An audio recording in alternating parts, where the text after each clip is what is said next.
नमस्कार, विदर्भ की बात वीकेबी न्यूज के दोपहर के प्राइम टाइम में आपका स्वागत है। और अब रुक करते हैं आज की हेडलाइंस पर।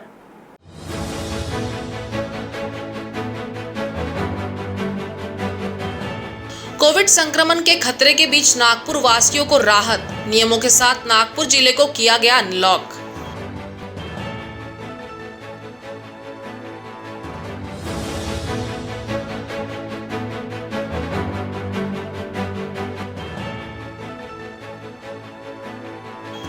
वर्धा में सलून दुकानदारों ने पालक मंत्री सुनील केदार का काफिला रोका, पालक मंत्री को दिलाया उनका वादा याद।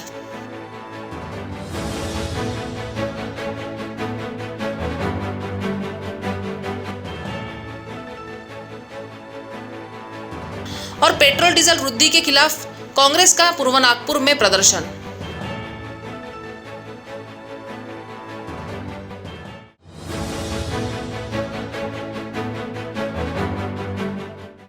और अब खबरें विस्तार से।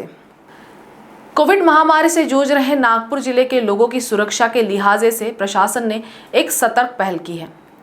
जिले में कोविड संक्रमण कम होने से भले ही यह लेवल 1 में शुमार हो गया है, लेकिन यहां शाम 5 बजे तक ही दुकानें शुरू रखने का निर्णय प्रशासन ने लिया है। नागपुर में सोमवार से सभी दुकानें शाम 5 बजे तक ही शुरू रहेगी, जबकि रेस्टोरेंट रात 10 बजे तक शुरू रहेंगे। वहीं स्कूल कॉलेज पहले की तरह ही बंद रहेंगे। नागपुर में पॉजिटिविटी रेट करीब 4% और ऑक्सीजन बेड ऑक्यूपेंसी 8.13% है। रविवार को नागपुर में प्रशासन के वरिष्ठ अधिकारियों की लंबी चर्चा हुई, जबकि बैठक के बाद पालक मंत्री नितिन राऊत ने पत्र परिषद में यह जानकारी दी। कारण माननीय मुख्यमंत्री महोदयांनी ब्रेक द चेन या संबंधी 5 ते 6 सर्व अधिकाऱ्यांची VC त्या ठिकाणी ठेवलेली होती, 5:30 ते 6:30, आणि त्याच्यामुळं थोडासा हे घोषित करायला उशीर झाला। खरं पाहिलं तर नागपूर हा लेवल 1 वर आहे आज, परंतु मी वारंवार जे आपल्या लोकांना सांगितलं की आपण जरी आपल्याकडे पॉझिटिव्ह पेशंट्स येण्याची म्हणजे पर्सेंटेज जरी कमी असलं आणि मृत्यूचं प्रमाण जरी पूर्णपणे घटलं असलं तरी हे विसरता कामा नये की मधल्या काळामध्ये आपण खूप मोठ्या प्रमाणात पुढे चालले गेलो होतो आणि शहरामध्ये मोठ्या प्रमाणात मृत्यू झालेले होते आणि मोठ्या प्रमाणात पॉझिटिव्ह होणाऱ्यांची संख्यासुद्धा वाढलेली होती। त्यामुळं आम्हाला काही कठोर निर्णय करणं अत्यंत आवश्यक आहे। त्यामध्ये लोकांची चाचणी करणं याला आमची प्राथमिकता राहील की आम्ही जास्तीत जास्त लोकांची चाचणी या ठिकाणी पूर्ण करावी।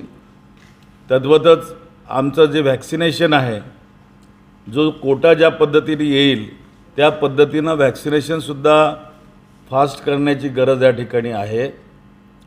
आणि करोनामुक्त गाव या संकल्पनेखाली आम्ही सर्व गावातील सरपंचांना आणि पदाधिकाऱ्यांना विनंती करतो आहोत की त्यांनी आपापली गावं करोनामुक्त करावी आणि लोकांना या रोगापासून वाचवावं।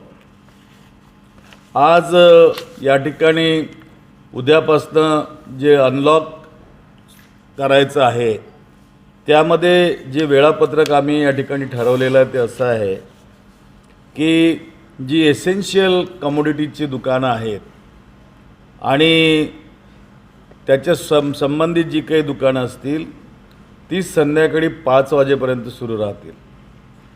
आता ती वेळ आमची 2 वाजेपर्यंत होती, ती आता आम्ही 5 वाजेपर्यंत वाढवतो आहोत। शॉप्स अँड इस्टॅब्लिशमेंट ॲक्ट खाली जे इतर दुकानं आहेत, जे ज्याला नॉन एसेन्शियल आपण म्हणतो, तीसुद्धा 5 वाजेपर्यंत खुली राहतील। मॉल्स आणि थिएटर याच्यामध्ये मल्टिप्लेक्स जे आहेत, सिंगल स्क्रीनचे किंवा नाट्यगृह, हे पकडून 5 वाजेपर्यंत विथ 50% कॅपॅसिटी खुले राहतील। मल्टिप्लेक्स नाही आहे बरोबर। आणि रेस्टॉरंट जे आहेत ते रेस्टॉरंटसुद्धा आता आपण 2 वाजेपर्यंत ठेवले आणि नंतर त्यांना ऑनलाईन सेवा द्यायला सांगितलं होतं, ते रेस्टॉरंट 50%वर रात्री 10 वाजेपर्यंत खुली राहतील। इस दौरान मनपा आयुक्त राधाकृष्णन बी, जिला अधिकारी रविंद्र ठाकरे, अतिरिक्त पुलिस आयुक्त सुनील फुलारी, जिला पुलिस अधीक्षक राकेश ओला, अन्य वरिष्ठ अधिकारी उपस्थित थे। शाम 5 बजे के बाद शहर में निषेधाज्ञा लागू रहेगी। चौक चौराहों पर पुलिस बंदोबस्त रहेगा। लोगों के लिए बिना कारण घर से बाहर जाने पर रोक रहेगी। बरडी, महाल, गांधीबाग जैसे मुख्य बाजारों को शाम 5 बजे के बाद बैरिकेड लगाकर बंद रखा जाएगा। देखिए, एक्शन प्लान उसमें 2 प्रकार के हमने किए। एक तो हम जितनी भी टेस्ट करानी है हम कराते थे, RT-PCR वगैरह हमारा जो हो रहा, वो हमारा एंटीजन टेस्ट वगैरह जो कराने की जो सिस्टम है, वो सिस्टम युद्ध स्तर पे हमारी कायम रहेंगे। उसको और बढ़ाएंगे, हम एक्सपेडाइट करेंगे।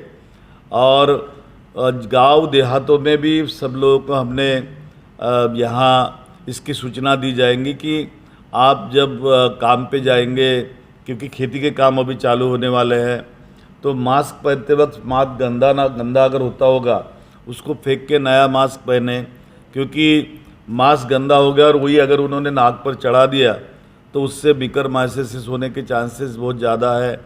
जो शुगर के पेशेंट्स हैं, वहीं हर सप्ताह की प्रशासन द्वारा समीक्षा बैठक लिए जाने की जानकारी पालक मंत्री ने दी। यही नहीं, अब हम नागपुर वासियों की जिम्मेदारी है कि प्रशासन द्वारा शिथिल किए गए नियमों का हम पालन करें, सतर्क रहे और सोशल डिस्टेंसिंग का पालन करते हुए कोरोना को जड़ से समाप्त करने में हर कोई अहम भूमिका अदा करे। नागपुर से ब्यूरो रिपोर्ट, VKB न्यूज़ के लिए। सायकलिंगचं जे आहे, वॉकिंग आणि सायकलिंग ही सकाळी 5 ते 9 आणि संध्याकाळी 5 ते 9 या दरम्यान राहतील। प्रायव्हेट ऑफिसेस हे सर्व प्रकारचे हे संध्याकाळी 5 वाजेपर्यंत सुरू राहतील। आणि ऑफिसेस अटेंडन्स जी आहे गव्हर्नमेंटमधली ती आता 100% होईल। 5 वाजेपर्यंत, 5 वाजता ते बंद होईल। जे लोकांना खेळण्यासाठी संबंधीच्या सूचना होत्या, स्पोर्ट्सच्या संबंधी, सकाळी 5 ते 9 खेळाची वेळ आहे, नंतर संध्याकाळी 5 ते 9 खेळाची वेळ त्या ठिकाणी राहणार। शूटिंगच्या संबंधी जे रेग्युलर ऑर्डर्स जे नियमित आहेत त्या पद्धतीने राहील। गॅदरिंग, सोशल, कल्चरल आणि एंटरटेनमेंटचे जे आहेत, पॉलिटिकल सोडून त्या 50% कॅपॅसिटीने अथवा 100 व्यक्ती राहतील, विच एव्हर इज लेस, या पद्धतीने त्या ठिकाणी खुल्या राहतील। मॅरेजेस जे आहेत ते रेग्युलर पद्धतीने करत असताना 50% म्हणजे कॅपॅसिटी किंवा 100 लोक जे काही त्यापैकी लेस असेल ते राहील। आणि याच्यामध्ये जर कोणीही चुका केल्या तर त्यांना दंड ताबडतोब लावून ते बंदसुद्धा केलं जाईल त्याच दिवशी, पॅन्डेमिक संपेपर्यंत। आणि फ्युनरल्स जे आहेत ते मॅक्झिमम 50% लोकांपर्यंत आम्ही ठेवलेलं आहे। मीटिंग्स ज्या आहेत, ज्या लोकल बॉडीज आणि कोऑपरेटिव्ह बॉडीजच्या ज्या आहेत त्या ऑनलाईनवर प्रिफरन्स आम्ही जास्त दिलेला आहे आणि तेही 50% कॅपॅसिटीवर राहील। कन्स्ट्रक्शन सुरू राहतील। ॲग्रिकल्चर शॉप्स जे आहेत त्या 5 वाजेपर्यंत सुरू राहतील। ई कॉमर्स जे आहे ते रेग्युलर पद्धतीने चालेल आणि आमची जमावबंदी या ठिकाणी लागू राहील। जमावबंदी आमची लागू राहील 5 नंतर। 5 पेक्षा जास्त लोक ज्याच्यामध्ये असतात ना, ते पब्लिक प्लेसेसमध्ये ती लागू राहील। Gym, salon, beauty parlour, spa किंवा वेलनेस सेंटर जे आहेत ते सुद्धा 5 वाजेपर्यंत सुरू राहतील। पब्लिक ट्रान्सपोर्ट बसेस जे आहेत त्याच्यामध्ये 100% विदाऊट स्टँडिंग आहे ते सुरू राहतील। कार्गो मुवमेंट जे आहेत त्या रेग्युलर पद्धतीने राहतील। इंटर डिस्ट्रिक्ट ट्रॅव्हल्स जे आहेत पॅसेंजरचं ते रेग्युलर आहे। जे कारखाने आहेत, उद्योग, MSMEचे वगैरे ते संपूर्ण नियमित राहतील आणि मॅन्युफॅक्चरिंग जे आहेत सर्व गुड्स हे सुद्धा नियमित राहतील। आणि त्यानंतर हे सर्व करत असताना जे काही निर्बंध आहेत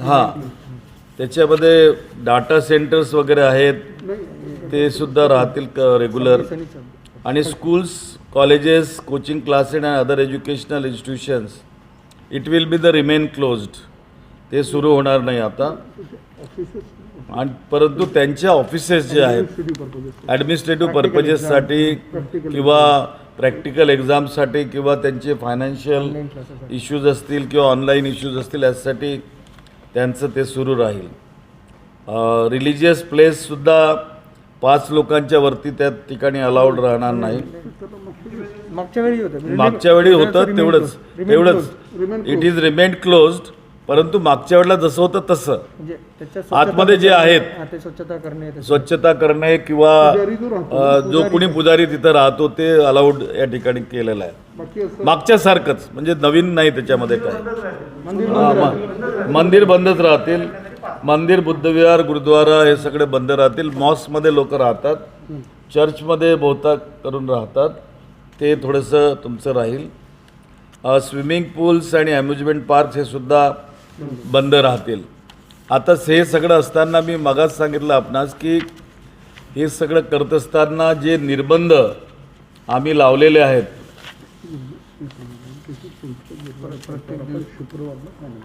ते निर्बंध या ठिकाणी कायम राहतील आणि हा सगळा जे चालेल त्याचे जे पॅरामीटर्स आहेत की थर्सडेपर्यंत काय स्थिती आहे ती शुक्रवारी एनालाइज केली जाईल ते एनालाइज करताना त्याचा पॉझिटिव्हिटी रेट किती राहणार ऑक्युपन्सी आणि ऑक्सिजनच्या बेड्स किती राहणार आणि ह्या सगळ्या गोष्टींचा त्या ठिकाणी रिव्ह्यू घेतला जाईल दर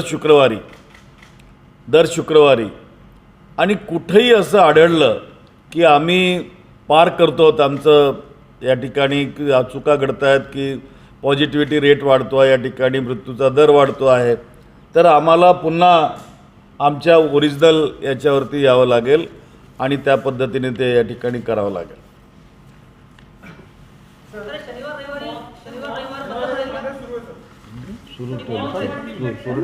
सुरू ठेवलं आहे शनिवारी रविवारी सुरू ठेवलेलं आहे परंतु ते रिस्ट्रिक्शन्स टाकून ते जे निर्बंध आहेत ते ठेवून या ठिकाणी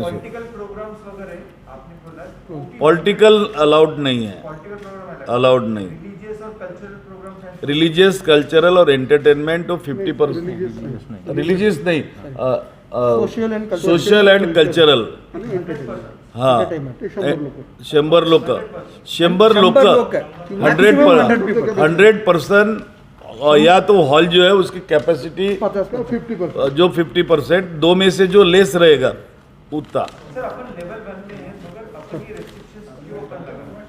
इसलिए लगाने पड़ रहे हैं कि पिछली बार हमने कोशिश की थी 2 हफ्ता कंप्लीट लॉकडाउन करने की और हमने सैटरडे संडे भी बंद रखने की कोशिश की थी और उसमें हमको सफलता मिली नहीं और हम उसमें काफ़ी पेशेंट्स पॉजिटिव हो गए और उसके बाद डेथ की रेट भी बढ़ गया था मृत्यु दर बढ़ गया था इसलिए हमने यह निर्णय किया है अगर रविवार को वर्धा जिले में पालक मंत्री सुनील केदार के काफिले को कुछ प्रदर्शनकारियों ने रोक दिया मंत्री जी के काफिले को रोकने वाले प्रदर्शनकारी सलून ब्यूटी पार्लर एसोसिएशन के बताए जा रहे हैं जो लॉकडाउन के दौरान मंत्री जी के आश्वासन से नाराज बताए जा रहे थे वर्धा जिले के पालक मंत्री द्वारा 14 जून 2020 पिछले वर्ष पहले सलून व ब्यूटी पार्लर का व्यवसाय करने वाले लोगों से आर्थिक पैकेज देने का वादा किया था जिसे अब तक पूरा नहीं करने पर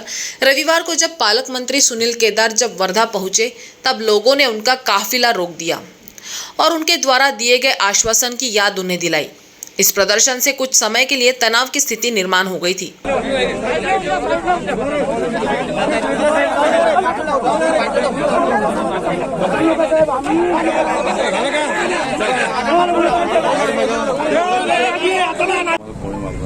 आणि बिल साहेब इलेक्ट्रिक बिल सर त्याचं मला सांगता नाही कारण माझ्याकडे जे डिपार्टमेंट नाही पण मी आता तिथे जातो कलेक्टरला आणि त्याचं घेऊन तुम्हाला तिथेच नेलो तुम्ही याबद्दल आणि साहेब बँकेचे हप्ते थकलेले कलेक्टर ऑफिस आणि बँकेचे हप्ते थकलेले ऑफिसला ये ना तिथं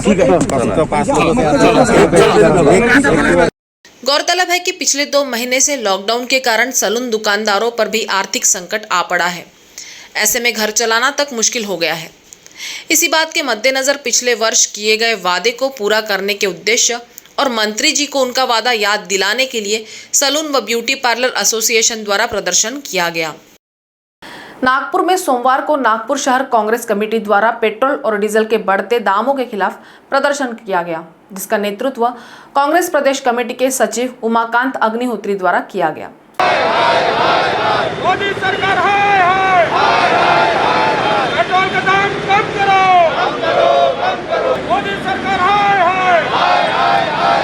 मोदी तेरी तानाशाही नहीं चलेगी, मोदी तेरी तानाशाही कम करो, डीजल का दाम कम करो, पेट्रोल का दाम कम करो, मोदी तेरी तानाशाही नहीं चलेगी, मोदी तेरी तानाशाही टक्कर में जोर जुलूम की टक्कर में मोदी सरकार हाय मोदी सरकार हाय पेट्रोल का दाम कम करो। नाना पटोले जी के निर्देश पे पूरे महाराष्ट्र में तकरीबन एक जगह ये जो शतक लगा दिया है मोदी ने पेट्रोल और डीजल के रेट का, उसके खिलाफ मोर्चा हर विधानसभा के 3 पेट्रोल पंप पे मोर्चा हो रहा है पूरे महाराष्ट्र में। और ये मोर्चा तब तक चलता रहेगा जब तक मोदी सरकार पेट्रोल और डीजल के रेट घटाएगी नहीं, जब तक गरीब मजदूरों को, गरीब किसानों को न्याय नहीं मिलेगा, तब तक कांग्रेस पार्टी ऐसे ही लड़ती रहेगी। आपको याद है वो दिन जब क्रूड ऑयल महंगा था, मनमोहन सिंह प्रधानमंत्री थे, तो कांग्रेस पार्टी की सरकार थी, थोड़ा सा पेट्रोल डीजल का रेट बढ़ाता, तब ये स्मृति ईरानी, नरेंद्र मोदी और इनके भारतीय जनता पार्टी के नेता नौटंकी करते थे, बोलते थे कि महंगाई डाइन खाई जाता है। वही चीज़ आज आप देखिए कि महंगाई डाइन नहीं खाई जाता है। डाइन कौन है? डाइन मोदी है, डाइन बीजेपी सरकार है, और आज ये मजदूरों को, किसानों को खाए जा रहे हैं। उसके लिए आज कांग्रेस पार्टी ने यहाँ पर ये अपना आंदोलन किया है और ये आंदोलन बरकरार रहेगा। और मोदी जी एक चीज़ समझ लो, तुम्हारे बस की सिर्फ दलाली है, तुम्हारे बस का मजदूरों का, किसानों का भला करना नहीं है। इसलिए आप कुर्सी छोड़िए और डीजल और पेट्रोल के दाम तुरंत बंद कीजिए। और अडानी और अंबानी को, जो आप सिर्फ 2 अपने दोस्तों को पालने का काम कर रहे हो, किसान और मजदूरों की लाश के ऊपर, ये बंद करो, नहीं तो कांग्रेस पार्टी सड़क पर उतरकर, हिंदुस्तान की सारी जनता सड़क पर उतरकर मोदी जी तुमको सबक सिखाएगी, मोदी सरकार को सबक सिखाएगी और मोदी सरकार को सड़क पर लाने का काम करेगी। नागपुर जिले में लॉकडाउन के समय सरकारी राशन कार्ड धारकों द्वारा अनाज न उठाने के कारण 15 लाख लोगों की प्राधान्यता रद्द कर दी गई, जिसके लिए सोमवार को भारतीय जनता पार्टी के प्रदेश महासचिव चंद्रशेखर बावनकुले और अन्य विधायक दल ने जिलाधिकारी प्रवीण दटके को निवेदन सौंपा। आपल्या नागपूर शहरामध्ये एनपीएचचे 2,67,112 जवळपास 9.5 लाख लोकसंख्या नियंत्रण वाढवून दिला तर या लोकांना अन्न मिळू शकतं। महाराष्ट्र शासनाच्या चुकीमुळं आज नागपूर शहर जिल्ह्यातले 15 लाख लोक अन्नापासून वंचित आहेत। कोविडच्या काळामध्ये जे रेशन कार्ड धारक लॉकडाऊनमुळे शॉपने जाऊ शकले नाही, असे 50,000 रेशन कार्ड धारक असे आहेत त्यांना अन्न उचलण्याकरता आले नाही म्हणून एनपीएच पण टाकून दिलं। म्हणजे प्राधान्य गटात होते, अन्न भेटत होतं, पण का आले नाही? म्हणजे ही बोगसशाही आहे। एकदा तुम्ही घ्यायला आले नाही म्हणून तुम्हाला अन्नाची गरजच नाही आहे। तुमचे पोलीसवाले जाऊ देत नव्हते, लॉकडाऊन होतं, आणि म्हणून आम्ही मागणी केली आहे की एकतर त्या 4 लाख परिवार 15 लाख लोकसंख्येला तातडीनं नियंत्रण मंजूर करा। सरकारने त्यांचं नियंत्रण मंजूर केलं पाहिजे जे एनपीएच पण टाकले गेले, आणि जे कोरोनाच्या काळामध्ये 50,000 रेशन कार्ड आहे जे रेशन घेऊ शकले नाही त्यांना तुम्ही एनपीएच केलं, त्यांना प्राधान्य गटात परत घेतलं पाहिजे। त्या अत्यंत 2 महत्त्वाच्या मागण्या आणि अत्यंत तिसरी महत्वाची मागणी की संजय गांधी योजनेच्या मागच्या 4 महिन्यापासून एकही पैसा आला नाही जिल्ह्यामध्ये आणि त्यामुळं ते पैसा तातडीनं लोकांना वाटप करावा. कोरोनाच्या संक्रमणामध्ये लोकांमध्ये जेवणाकरता अन्न नाही आहे, अशा परिस्थितीत 4-4 महिने संजय गांधीचे पैसे देत नाही आहे. याही विषयाला घेऊन माननीय प्रवीण दटके, कुंभारेजी आमदार आणि महात्मेजी आणि भारतीय जनता पार्टीचे आम्ही सर्व कार्यकर्ते आले आहोत. सरकारने 7 दिवसामध्ये या 15 लाख लोकसंख्येला जर न्याय दिला नाही तर आम्ही जिल्हाधिकारी कार्यालयासमोर आंदोलन करू. सरकारने तातडीने याची दखल घेतली पाहिजे. तो प्राइम टाइम न्यूज में आज इतना ही. आपसे कल फिर मुलाकात होगी. तब तक बने रहिए वीकेबी न्यूज के साथ. नमस्कार.